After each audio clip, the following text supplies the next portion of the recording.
আমের বাড়িতে যে কাঁঠাল গাছে কাঁঠাল হয়েছে সেগুলো আপনাদের দেখাচ্ছি। একদম দেখেন গাছের গোড়াতেই আমাদের কাঁঠাল। এই হলো যে আপনার কাঁঠাল গাছের যে কি পরিমাণ কাঁঠাল ধরেছে আল্লাহ রহমতে, মাশাল্লাহ মাশাল্লাহ। একদম উপরে পর্যন্ত গাছে কাঁঠাল হয়েছে। এই যে দেখেন কাঁঠাল এই পাশে আছে, এই পাশেও আর একটা গাছ আছে যেখানে আপনাদেরকে দেখাচ্ছি।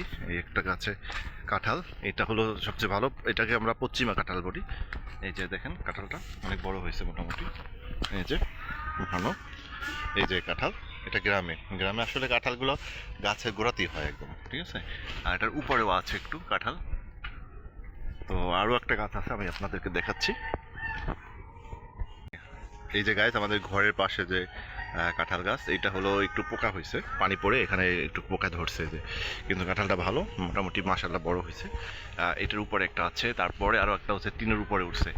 আর উপরে আবার আম গাছে আম ধরেছে, এই যে আমি একটু জুম করে আপনাদেরকে দেখাচ্ছি। এই যে আম গাছে আম হয়েছে। এটা হলো আমাদের কাঁঠাল বাগান, এটা হলো কাঁঠাল বাগান আমাদের। এই যে গাছ, এটা আমাদের কাঁঠাল বাগানে কাঁঠাল ধরছে। আর উপরে আমগুলো তো দেখলেন, আমগুলো পাকছে, এই যে দেখেন এগুলো একটু, এই যে পাকা আম, এটা পাকছে, গাছ পাকা।